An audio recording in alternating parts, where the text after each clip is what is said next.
This is the Fantasy Roadshow. Welcome in, everybody, to another episode of the Fantasy Roadshow with your boys here. You can call me Truck, and I'm joined, as always, by the infamous Mr. Parfait himself, Shane O'Mac. And today we are talking running back rankings. I am so excited for this episode. This is one of my favorite episodes every year, breaking down our running back rankings. We're going to be highlighting our tiers, as well as talking to the current ADP based on underdog fantasy drafts that are happening currently right now. If you want to get in those drafts, check out underdog.com and put some live money on some drafts. It's always a good time doing that. But yeah, we're here today talking running back. Shane, how you doing? Welcome in. Doing well. Yeah, it seems like every year, I don't know, the last 2 or 3 years, like running backs are getting deeper and deeper. Like you've got more great options, and I think that was rounds 3 through 6 range. Yeah, you're absolutely right. As I was going through this ranking, we're talking about our top 36 today. And as you're going further and further down, running back 25, running back 30, these are still great options.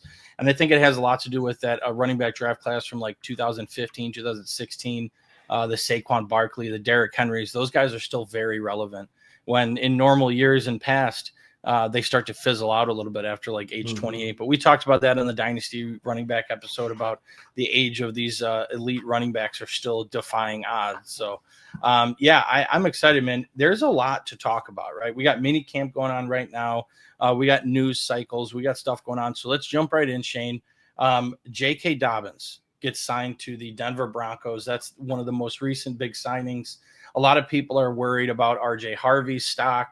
I think, me personally, it's more of an indicative on the other two running backs that are there. We have, help me, Audric Estime, and Jaleel McLaughlin. Yeah, I think this is more of a depth add for the roster as opposed to, hey, this is, I don't think they're saying that, hey, this is going to be our starting guy. I think R.J. Harvey will still be able to take the reins of that backfield relatively soon. But what's your gauge on that situation? Are you worried about Dobbins there for R.J.? I don't know. It doesn't concern me too much, but it's not nothing. Like if you look at Sean Payton's history in New Orleans, he used multiple backs. Like he used Mark Ingram and Kamara, and he used Jamal Williams and goal line rolls. I mean, he mixed and matched. So I would still obviously be drafting Harvey first and would go with that upside. But I think it does limit his ceiling somewhat. I mean, Dobbins' first year off of his knee injury last year, I mean, he went for almost 1,000 yards. He had some top 10 RB weeks in fantasy throughout the year. So I think it's going to eat away some carries. But I do agree with your first premise. I think this is more about Estime and McLaughlin for sure. Yeah. I mean, it definitely, I see what you're saying with RJ's ceiling. I mean, the reason I loved him so much during rookie fantasy drafts for Dynasty was because of the competition that was there. Like, RJ Harvey just had a clear path to an early, dominant workload in that backfield. But now Dobbins, he did look really good last year. So we'll see how that works out, if it's going to be a tandem. But either way, talking about another tandem, Ashton Jeanty on the Raiders, coach came out and was talking about how he's going to view this as a committee approach with Jeanty and Raheem Mostert. He even went out and made them a nickname of Thunder and Lightning for that backfield. And I think that took a lot of people by storm, hence the Thunder and Lightning reference there. But either way, I don't know what to get a read on this. Like I know it's coach speak. Mostert is 32 years old now. And Jeanty is one of the best running back prospects we've seen come out of college since like Adrian Peterson. So is this a lot of bullshit, Shane? Where's your bullshit meter on this running back by committee approach for the Raiders? It's pretty high. It's right? Pretty very high. I don't buy it. I don't. Once you get him on the field, I think it's going to be like the night and day what you've got with him. He is a guy, I think, that can come in and have the impact that Barkley did his rookie year, that Zeke did his rookie year, that McCaffrey did his rookie year. Even on the same team, the impact that Brock Bowers had as a tight end is a different position. That's Jeanty can have that type of impact, and nobody else in that running back room has that skill set in my mind. Yeah, I'm not bumping Jeanty down because of that. put it that way, right? I'm still willing to draft him. We'll see where he goes. I'm not sure if you know where he's being drafted right now in Underdog, but we will get to that in a second. But other things that are happening in minicamp that I just want to make note of that I found interesting throughout the news cycle. Christian McCaffrey is fully healthy, right? He has not missed a single workout throughout the offseason for the 49ers. He's a full go. And, when Christian McCaffrey's fully healthy, that's scary to think about. So I thought that was interesting. James Cook is trying to get a new contract in Buffalo. He is not holding out. He is at minicamp right now, practicing with the team. We're seeing a lot of high praise from Travion Henderson. A lot of reports coming out that New England sees him as a 3-down workhorse, and he may end up getting that workload. Ramondre Stevenson has dealt with fumbling issues in the past, quite a bit actually. So we'll see with Henderson. I don't want to get too bullish on him, but the reports coming out in camp, it's hard not to. And then Shane, I want to ask you about this. I saw a report saying that Miles Sanders is taking a lot of first team reps with the Cowboys. Where's your bullshit meter on this? Because I was not expecting that news to drop about the Cowboys backfield. I don't think it's much. I mean, both of those guys, Williams and Sanders, were pretty awful last year. I mean, when you look at their explosive run capabilities, I mean, their runs over 15 yards. I don't remember what it was. It was very minimal. I think they ranked like in the bottom of running backs and explosive rate runs. But I was putting more credence into the pre-Cowboys, the beat reporter reports, about 3 weeks ago that was saying Javonte Williams, he finally feels like he was pre his knee injuries. So he didn't feel that way all last year. He felt like he was about 70%. He said he feels like he was, his first 2 years in the league. I think my personal opinion is I think Miles Sanders ends up being like the Ronald Jones signing the Cowboys had like 4 years ago, where they signed him, and then by the end of the camp, he was let go. I think it's going to be Javonte Williams. It'll be Jadon Blue.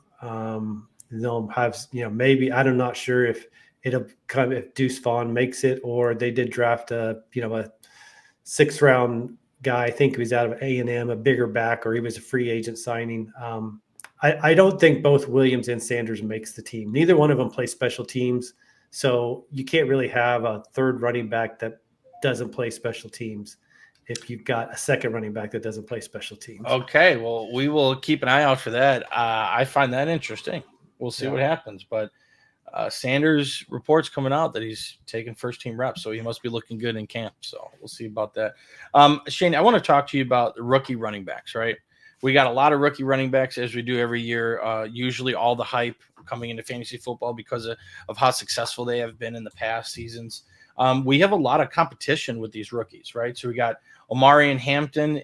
He's with Najee Harris. We got Quinshon Judkins with Dylan Sampson, another rookie, but also Jerome Ford.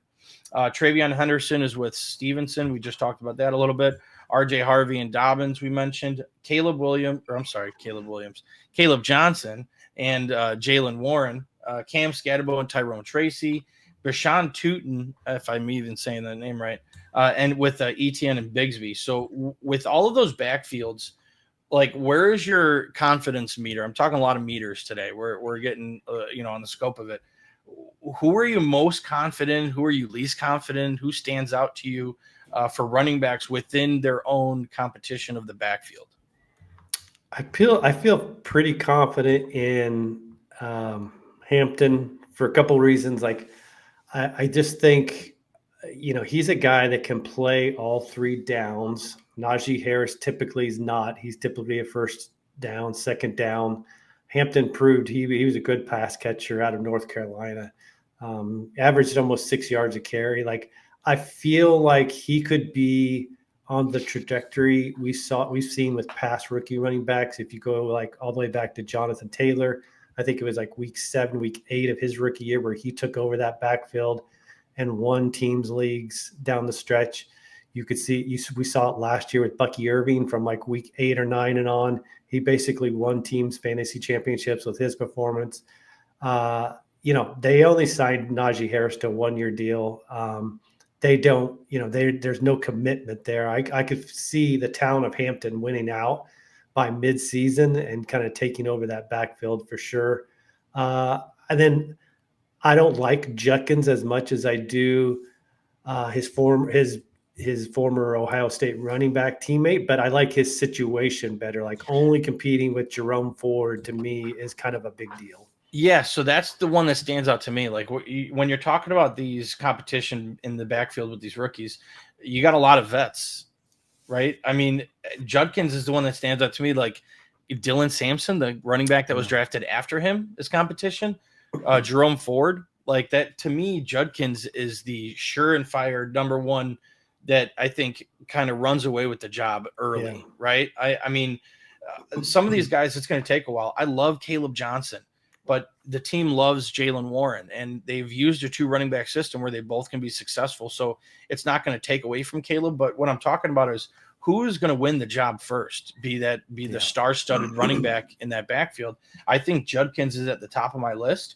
I do like Hampton. I know what you're talking about there. That team loves to run the ball with the Harbaugh. Mm-hmm. And the one that confuses me the most, it's Cam Scatterbo and Tyrone Tracy. That one throws me for a loop. Just as a little foreshadowing, Scatterbo is being drafted as running back 33, Tyrone Tracy running back 34. So, later on in the episode, we'll talk about some ambiguous backfields. This is going to be one of them where it's like they're drafted in the same range, 33 and 34. Hitting on one of these guys is going to be really good for your team. But who's it going to be? I don't know. Tyrone Tracy looked good in spurts last year, but Scatterbo has an opportunity there. So that one is a big question mark for me. And then Bashan Tootin with Etienne and Bigsby, I don't know if I want anything to do with that backfield this year. No, I don't think so. And we've gotten good reports about Etienne so far this offseason. I'm sure you saw those as well with Liam Cohen going over there. Like he likes what he sees in Etienne. Bigsby looked really good last year, and Tootin was a good prospect, but I think I'm going to stay away from that backfield this year. And there's a lot of smoke with Henderson. That's all I'm going to say. Stevenson before the draft, I was very big on Stevenson, right? In our early episodes that came out prior to the draft, I really love the situation Ramondre Stevenson was in. He's been a very solid running back for the last couple of years. Just because of his fumbling issues, I'm not too sure if that's something that's going to, catapult Henderson into the full starting role, but it might just be the talent that supersedes, right? I mean, Henderson seems like a better prospect, so that's kind of my gauge on the rookie running backs. If I even answered any of the question there, I feel like I was ranting a little bit, but either way, I think I got your answer is Hampton. My answer is Judkins. Yeah. Fair enough. All right. Well, let's go ahead and start with the rankings here. All right. So we have our rankings here. I'm on the left here. Shane's on the right. This is my first time really looking at your rankings, Shane, and I'm noticing right off the bat, obviously this is going to be this way, but our rankings are not as similar as they were with the quarterbacks, right? Our previous episode, it was pretty much we were right in line. Running back, there's a lot more variety here. There's a lot more different situations going on. We are doing the top 36, so we're going quite a bit. We have our tiers broken down here. And, for me, I feel like the conversation is with this top group, right? Who are you taking with the number one running back if you're going running back first? Depending on your draft strategy on where you're drafting the running backs, we'll talk about ADP in a second. But with let's not talk about Christian McCaffrey just yet. But your top 3 is what my top 3 were prior to making this list, I want to say. But as I dove into it, I pushed Christian McCaffrey up to 2. But Bijan Robinson versus Saquon Barkley versus Jahmyr Gibbs. I feel like this is quintessential, the top 3 in fantasy football drafts. It's going to be the top 3 on most everybody's board. And where it looks like you're going Bijan, Barkley, Gibbs. I have Bijan, Barkley, Gibbs as well. So we're both in line there. But why do you like Bijan over Barkley? Are you worried about the Madden curse? What is it about Barkley that you don't have him as number 1 after the incredible season that he had last year? In full transparency, like I have flip-flopped my 1 through 3 probably 4 or 5 times over the last month. Flip-flopping? Yeah, I think they're all like 1A, 1B, 1C. Like for me, kind of just came down to, all right, Bijan's got the youth on his side, so I like that over slightly. If I'm going to nitpick, slightly over Barkley. Maybe does Barkley really have another straight year of a full season? I don't know. I like Bijan's schedule. In that just in his division alone, the defenses he's going to face are a little bit lighter. I kind of think that offense is going to be an improvement this year with Michael Penix as opposed to Kirk Cousins. So that's a step up. Jahmyr Gibbs definitely has a tougher schedule looking at this year than he did last year. I mean, last year I think they had 12 dome games. That's dramatically decreased this year.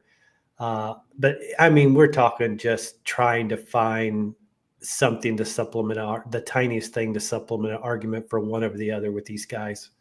Yeah, and I think I got mine down packed pretty much right now. Like Bijan, to me, he seems like the best running back in the league, right? When you watch him play, he's probably the most talented. Saquon Barkley did amazing things. He obviously he had that the backwards hurdle. He had all those touchdowns and all those yards. I mean, you saw the stat, right? He got tackled at the 1 yard line 11 times. He could have ended up with 24 rushing touchdowns last year if that didn't happen. So it's really hard not to put him up there. But with Saquon, let's say what you want about the Manning curse, right? Say what you want about it. For running backs, there is a lot of data that shows that running backs don't do well after being on the Madden cover. But aside from that superstitiousness of it, he had a massive workload last year. He had like 436 carries throughout the regular season and the postseason. There is a lot of data that suggests when running backs have that large of a workload, the following year, they don't do as well. They finished outside of the top 24 on average. Barkley is a different beast. He is a different animal, but I am worried about it. With these top picks in the first round, these running backs that you grab, you cannot miss. And to me, I just have a worse feeling about Barkley than I do Bijan or Christian McCaffrey. I have him at my 2 spot. You talked about the strength of schedule a little bit.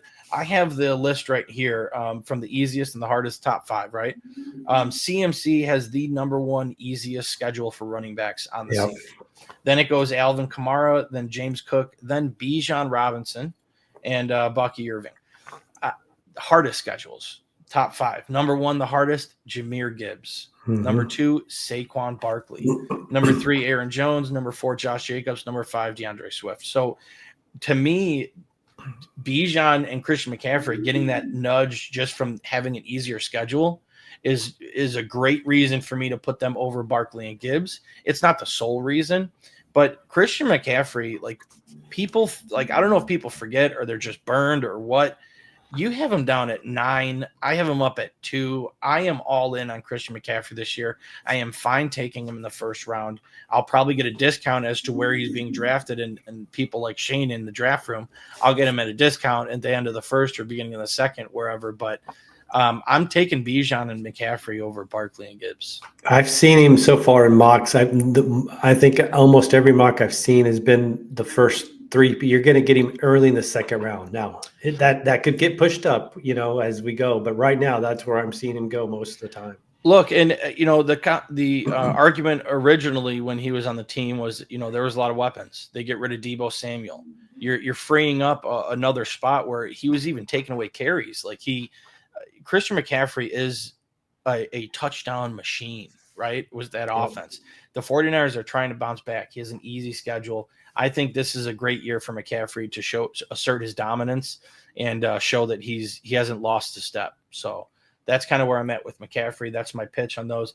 And with Gibbs too, look, I mean, if you look at the numbers last year, I think he finished as #2 for fantasy points per game for running backs, PPR ways. My phone call, PPR reasons and stuff. But to me, it was efficiency over volume with him, right? He had all the touchdowns. Nearly half of the games he played, he had 12 or fewer carries, only getting about 3 to 4 targets a game with 10 to 12 carries. that workload to me isn't always going to say that, hey, he's going to finish as the running back 2 on points per game basis. Touchdowns are notoriously not a sticky stat, right? They lose their center. Their center just retired. They lose their offensive coordinator. There's reasonable doubt there that Jahmyr Gibbs is not going to maintain that RB2 status. Will he be top 5? I'm pretty sure he will, but I'm not ready to take him over Barkley and Bijan and McCaffrey. Yeah. I don't worry about the volume as much. Like, I think, Montgomery still out-carried him inside the 5, but it's whoever. They don't bring Montgomery in on the goal line. It's whoever is in on the series at that time. I just, he can really take one from any point in any place and for a touchdown. Absolutely. But yeah, I agree. The schedule is something that you factor in when you're looking for tiebreakers. Yeah, you can't ignore it. No. Right? You can't ignore that. And granted, I know Coles used to hate the strength of schedule thing we talked about in the beginning of the season because there is a lot of things that change with defenses, right? Yeah. They get new defensive coordinators. They draft new players. The defensive stats are not going to be in sync with where they were last year to this year, right? Things are going to change. So this is just something to look at based on last year with the strength schedule. That's why I like looking at it based on how the defenses performed against running backs last year. So that's kind of why I do that. But let's take a look down here at the ADP as to where they're being drafted. And let me know if you're surprised here at all. We have 5 running backs going in the first round for underdog drafts currently. We got Saquon and Bijan are pretty close. But Saquon at 1, Bijan at 2, Gibbs at 3, McCaffrey at 4, Genty at 5. Are you surprised at all that these guys are going in the first round, or that McCaffrey's even in there, or what here? I'm a little surprised McCaffrey slips in there with the other younger running backs and then the receivers when you layer in there. I think also what you factor in when you're looking at ADP this early, you don't get a lot of those home league drafts yet coming into play. And so, a lot of our listeners that are drafting in home leagues and stuff like that, some of those home leagues also, you're going to get people taking Josh Allen, Lamar Jackson in the first round. So you could have a lot of drafts where McCaffrey gets pushed down to the early part of the second. Even without drafting a quarterback in the first round, which should not be done. Okay, right. Look, if you're watching this, it's June, you're a diehard fantasy football player, not to draft a quarterback in the first round. But I see it. People do it all the time. Of course. You have to play to your surroundings and be aware of what league you're in and how they're drafting and draft accordingly. But that's why also as a side note, I recommend for all the listeners out there, make a rankings of your own, right? Mm-hmm. So I never did it. I've been playing fantasy football forever. I didn't start making rankings until we started doing the show. And ever since then, I have a much better grasp on when I draft. I don't have to be glued to the paper. I have a much better understanding of which players I like and which pockets and stuff like that. It really puts things into perspective. So if you're listening, I encourage everybody out there, make your own rankings, right? Start off with anybody you trust in the industry, take their rankings and make adjustments based on your own feelings about it. But just as a side note, I was surprised. I couldn't believe Saquon was number 1. Bijan to me should be the first running back off the board. Obviously, it's subjective with the season that Barkley had last year. And then Genty coming in the first round. I have Genty. Let's see here. I have him at 6. You have him at 4. I'm not out on Genty. I'm just not ready to take him over players like even Derrick Henry. I got Derrick Henry at 5. You have him at 10. What's the deal with that? You got a guy that, sure, he's getting older. He is still as dominant as ever, okay, on one of the best teams in football who love to run the ball. The Ravens had some drives last year. I was watching the games. They didn't pass once. It was running with Henry and Jackson. So you got Christian McCaffrey at 9 and Henry at 10. I got him at 2 and 5. What's your deal with Henry? So for me, it's 2 things. It's one, like Okay, so both of them are entering that high mileage, high age mark.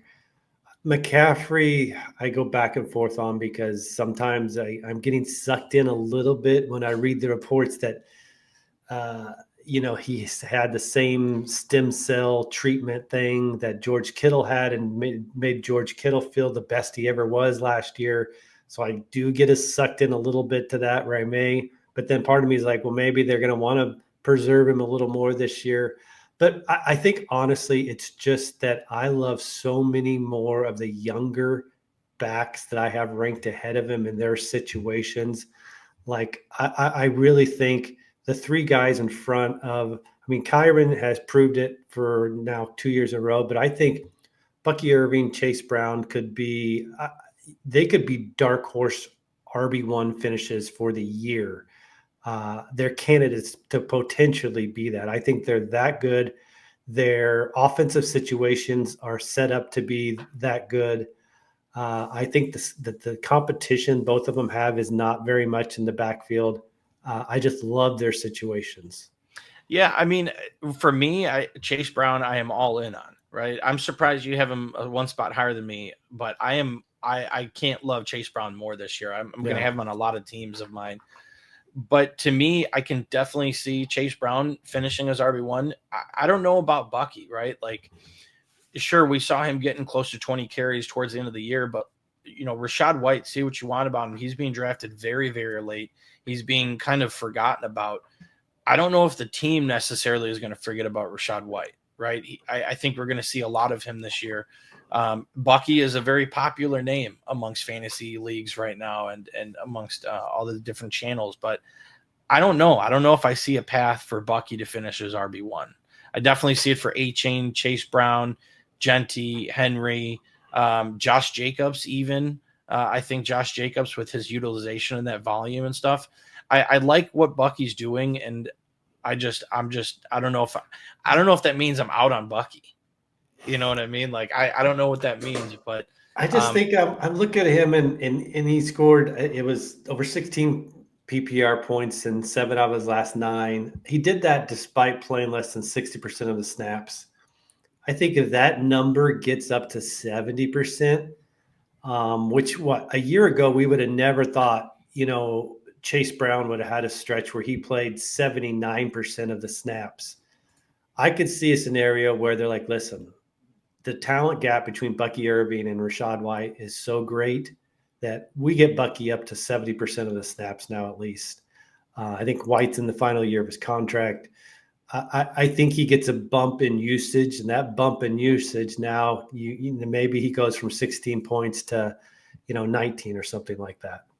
Yeah, I mean, we saw it towards the end of the year, right? I mean, he passed 70% in just that last game, but I mean, weeks 12 and 13, top 3, I don't know. Maybe I'm wrong in my evaluation of Bucky Irving, and he's going to get that 70% workload. I don't see it happening right off the bat. So we'll see what happens there. I could be completely wrong. He's being drafted in the second round on the back end. He finished as RB19 on points per game basis. Had a lot of spurts there, but Taylor and A-Chain are both going ahead of him in these drafts. Where do you have Taylor and A-Chain? You got A-Chain right here at 5. I got him at 7. You got Taylor down at 12, right where I have him as well. So what's going on with Taylor? I mean, he is a great running back. Are we just anticipating the team not being good? What's your gauge on him? Daniel Jones at quarterback for the Colts, what seems like to be, I mean, he was another one that had a good stretch that he was winning people leagues down the stretch. Like I think it was his last 3 or 4 games, he was averaging over 25 PPR points, or maybe it was 30 even. It was a massive amount. So he had what I liked about him was he had a strong finish for the year, but with absolutely hardly any receiving production fantasy wise. Like I want to say he was below 20 receptions for the year. And I don't even know if he had 40 targets for the year. It was just, he was not a factor in the receiving game at all. I mean, he went crazy at the end of the season, right? Yeah. I mean, it was after fantasy football championships, but week 16 and week 17, back-to-back finishes as the number one running back on the week. Basically 30 carries, multiple touchdowns, over 100 yards. He even had one game of 218 yards. Like, that's what he's capable of, right? Yeah. Is he going to get 30 carries a game? Probably not.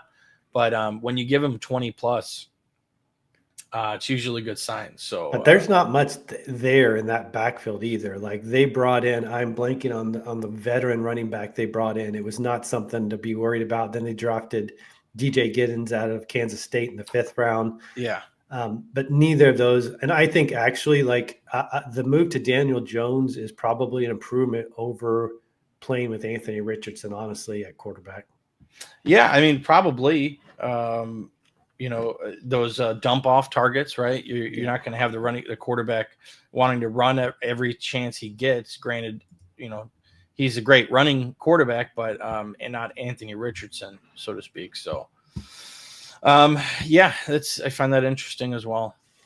Alvin Kamara. I just noticed that. It's like, you are definitely higher on Kamara than I am. 21. So I'll let 13 and 21. Sell everybody here on Kamara, because that's another one I'm having a difficult time with. Yeah, he's being drafted in the bottom of round 5. I just look at what he did last year, and granted, the team is going to look very different, right? But Alvin Kamara, to me, like, we saw what he did, what his floor was, right?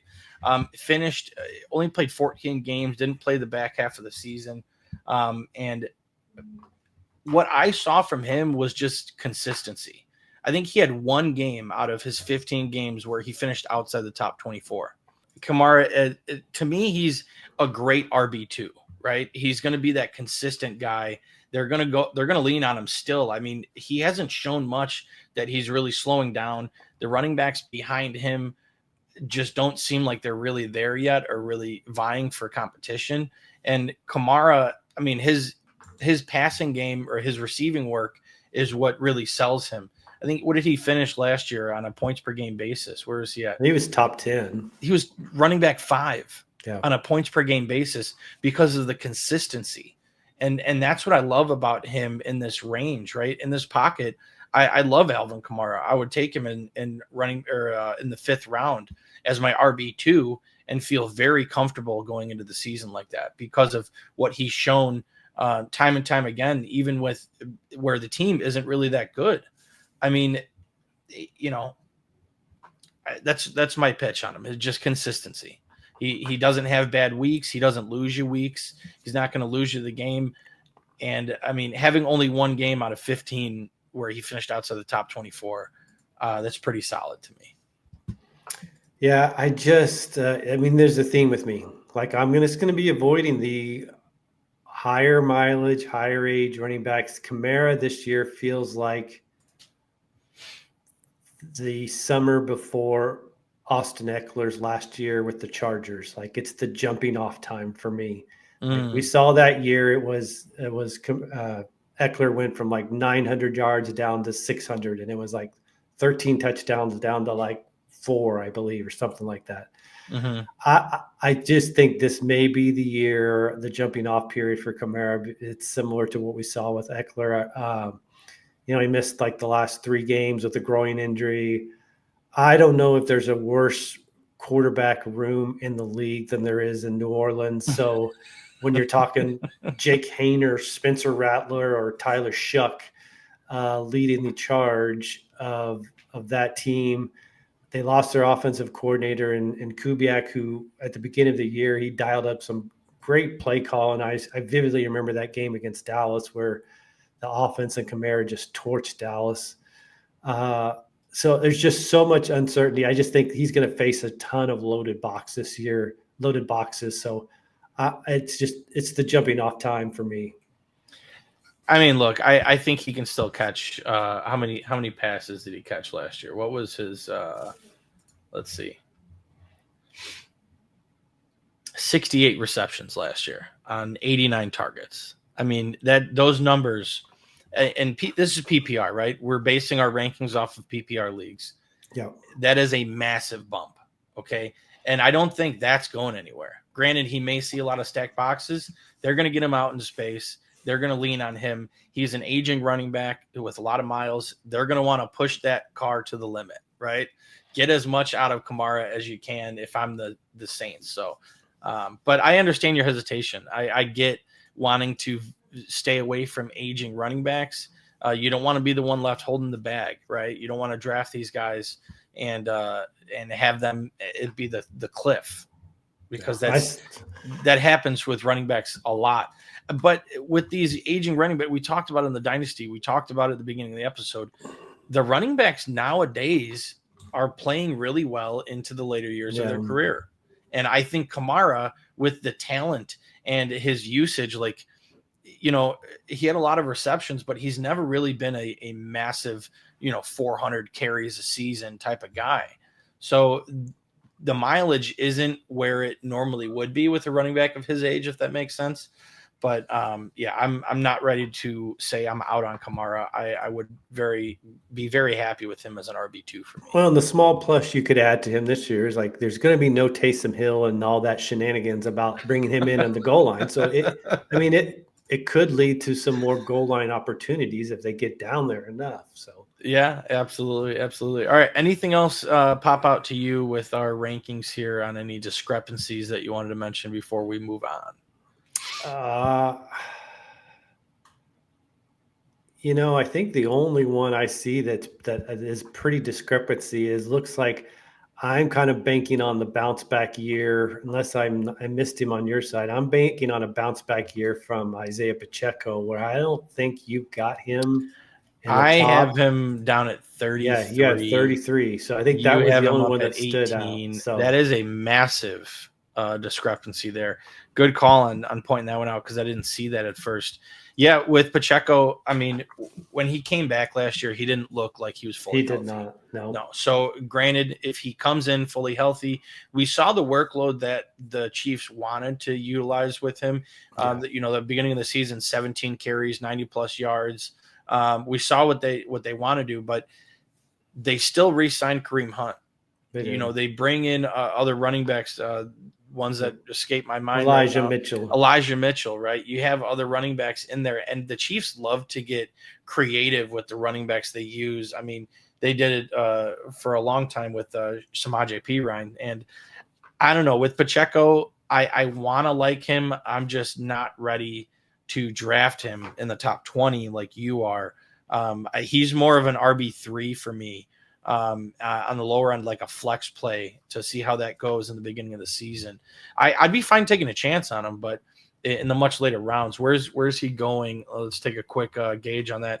Isiah Pacheco in round 7. Yeah, his ADP. That's what I like about him. You're getting him at a greater discount this year, almost probably 4 rounds. Okay, but put it this way, right? You are the first pick in round 7, and you went wide receiver heavy, right? Are you really taking Pacheco over any name that's in this round? I think the only guy I would take, Swift, Pollard, Jones. The only one I would take over him would be Swift. You would take Swift over Pacheco, but you would take Pacheco over Judkins, Caleb, Pollard, and Aaron Jones. Yep. Okay. All right. I just think it's better. He's not coming back from a knee injury where that usually takes a full year for recovery. That's a broken leg. So it's not the same recovery time, like the explosiveness, that a year later. It's not like we saw with Dobbins and Javonte Williams where they had knee ligament injuries. I think he's just a different type of back than what they've got back there. I like the usage before he got hurt. I think he had 16 points in each game. So I like that we started to see when he was in there, the Chiefs, when they got near the goal line, I mean, they were running it more. They still did it with Kareem Hunt. I look at what the shell of Kareem Hunt did last year while Pacheco was out, and that just gives me a little bit more positivity to Pacheco this year back in that offense. Are you taking Pacheco over James Conner? Right now, as of now, I am. Yep. You have him over in your rankings. Yep. That to me is wild. I'm obviously the love I have for James Conner. I know is pretty hard to describe, but Yeah, I mean, I love what he did last year. James Conner. He was great. Probably the most underrated, probably one of the best values people got in drafts last year, I would say. Yeah, I mean, finished as RB14 on a points per game basis. I am taking James Conner over Pacheco every chance I get, but interesting nonetheless. I will say that interesting nonetheless. DeAndre Swift, you are higher than me on, and I'm not too sure why I have him this low.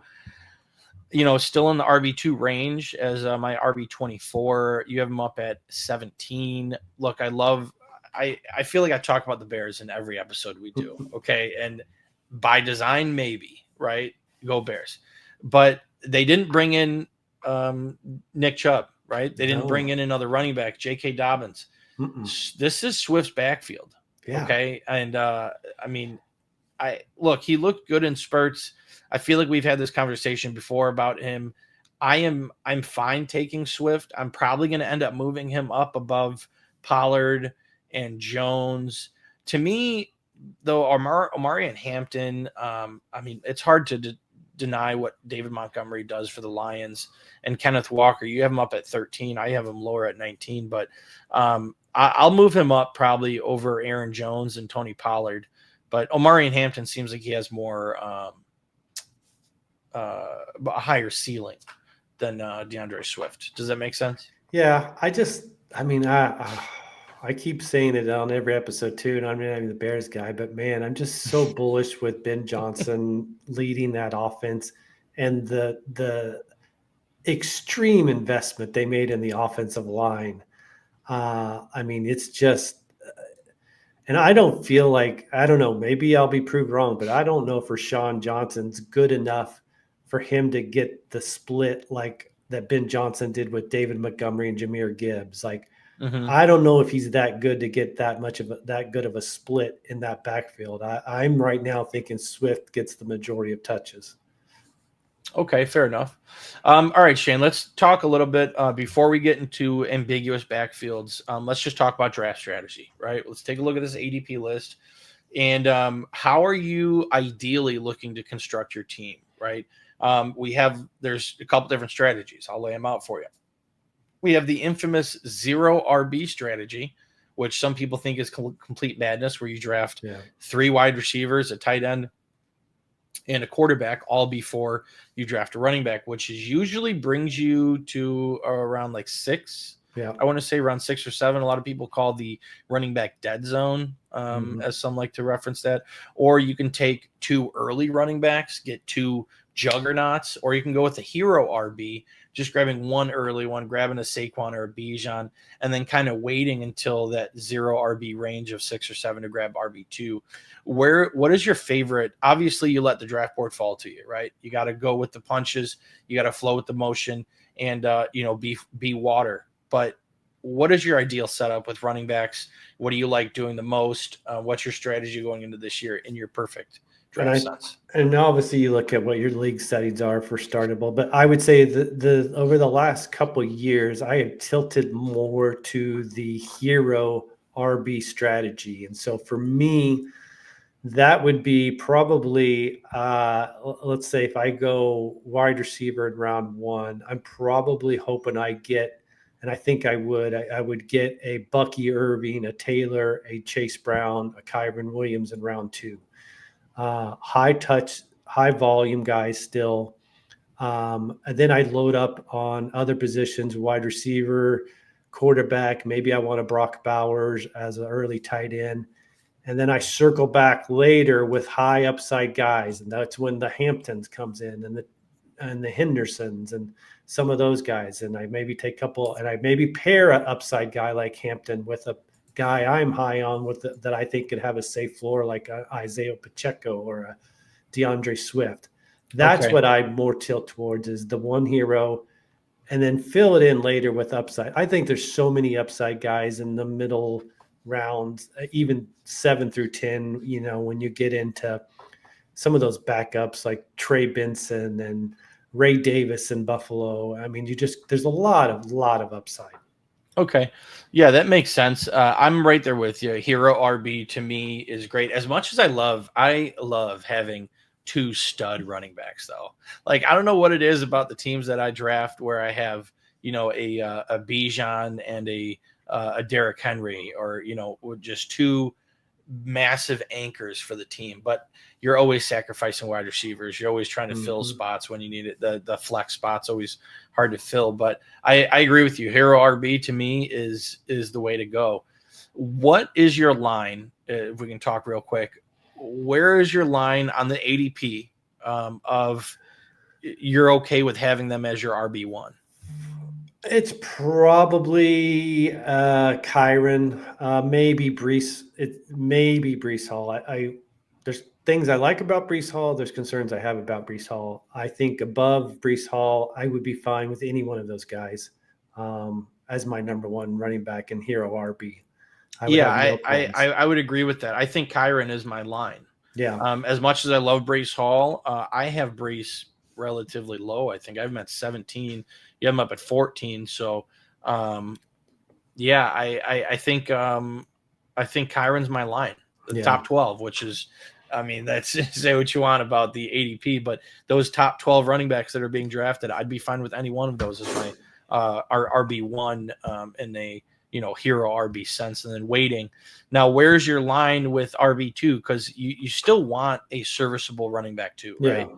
You still want someone that's going to get enough workload. Where's your line with RB2? How low does it go? It's right there at the end of that Pacheco group right there. I want one of those guys as your RB2. So you wouldn't be as happy with a Brian Robinson, a Mason, a Warren, a Scatabo, Tracy, Najee. I think I would agree with you. Judkins, Caleb, one of those rookies with a high upside as my RB2 seems very, very appetizing. Swift, we talked about him. Even Aaron Jones, right? His competition is Jordan Mason. Say what you want about Jordan Mason, but I think any running back is going to look good behind the 49ers and that team with what they were able to do. But I think Aaron Jones is still very serviceable as an RB2. Love James Conner. Can't speak highly enough about that. I talked about Kamara being one of my favorite RB2s to have. That's why I have him up there so high. But yeah, I think that's my line as well. I think we're in there for you.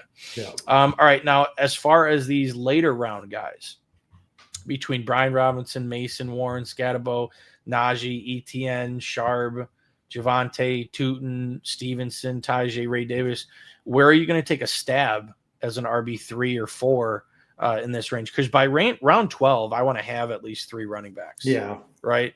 I usually draft about 5 or 4 or 5, depending on how early, how heavily I take them early. But by round 12, I'd like to have, this running back for me when drafting. I'm sure you can say this as well and agree to it. Running backs dry up fast in drafts, right? You're around 10 and you're just like, oh shit. So having 3 running backs before round 10 is ideal. But round 12, where are you going with your third running back? Who stands out to you in this pocket? I'll probably be targeting a lot of Zach Charbonnet. Like, I just think, he proved it. Like last year, I think it was Walker missed 5 or 6 games, and in those games, he was massive in those missed games. I think he was like averaging 16, 17 fantasy points in those games. The offense, Kubiak comes over from New Orleans as the play caller. We talked about what he kind of reinvented that New Orleans offense last year, especially in the beginning.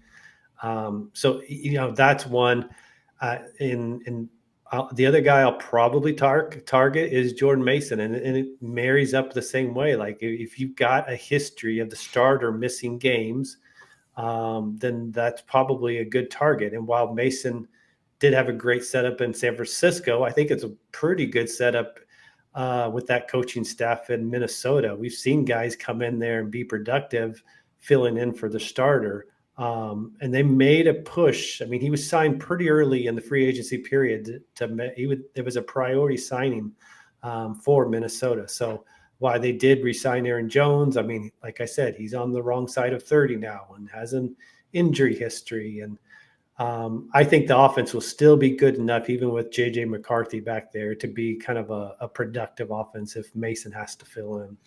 I agree with that sentiment.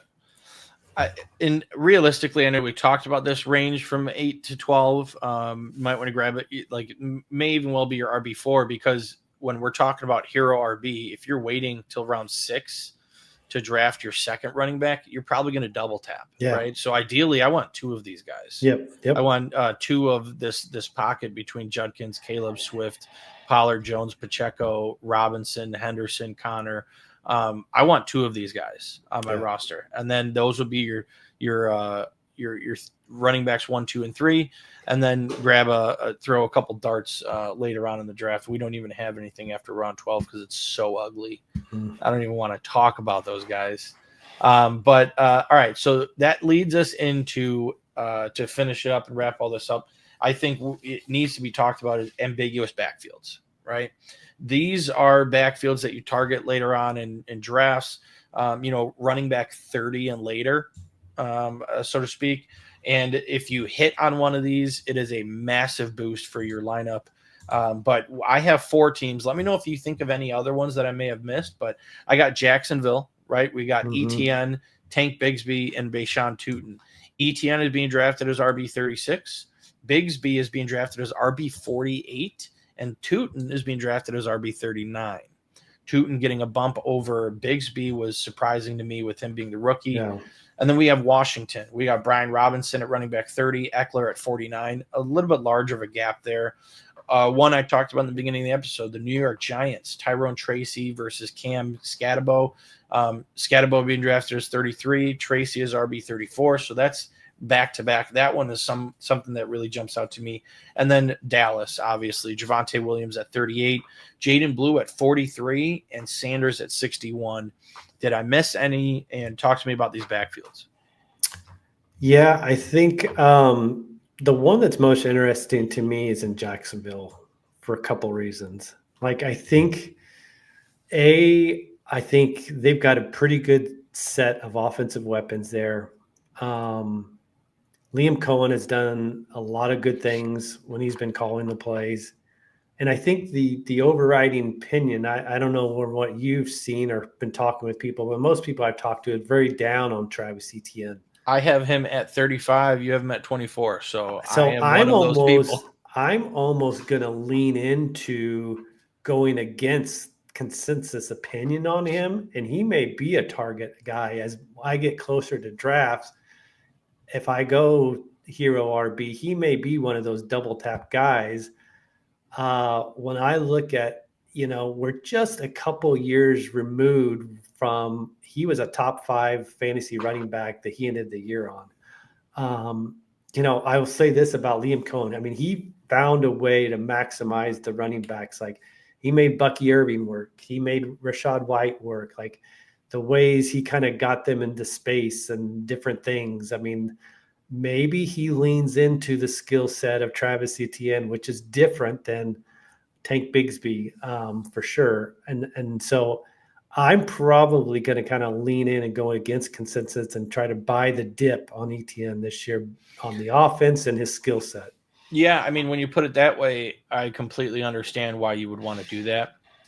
He's one of the lowest ranked or lowest drafted starting running backs, right? Other than, maybe Javonte Williams. Yeah. On here, I think he's the first Dallas Cowboy drafted from the backfield. But other than that, Etienne seems like he's going to be the lead guy, right? And being drafted at round 10, it's screaming value, whether you like it or not, or whether you have him ranked high or low. There's value there in Etienne being drafted in round 10. Mm-hmm. So I think that's very notable for you to say that. And then what about, who are you in on? Pick a side with the Giants. You in Tyrone Tracy or Cam Scatabo? I don't really have it ranked. I didn't have him in our top 36, but I'm probably going to. You have either one in top? You got no, Tracy? I don't. You got Tracy. Did I? 34? Okay. All right. So, yeah, let's say I'd probably lean Tracy. I just don't. Scatabo, I'm not sure. I just don't know if it translates over. Maybe it does. I just don't know if I see it translating over. Maybe he's a goal line option, but I don't know if there's not much explosive. I don't know if the explosiveness transfers over like Tracy has. I'm just skeptical. I could be wrong, but did you see the video after the draft of Cam Scatterbo standing next to the DN that they drafted? Yes. Made Cam look like a child. I mean, like, he is noticeably very, very small compared to that guy.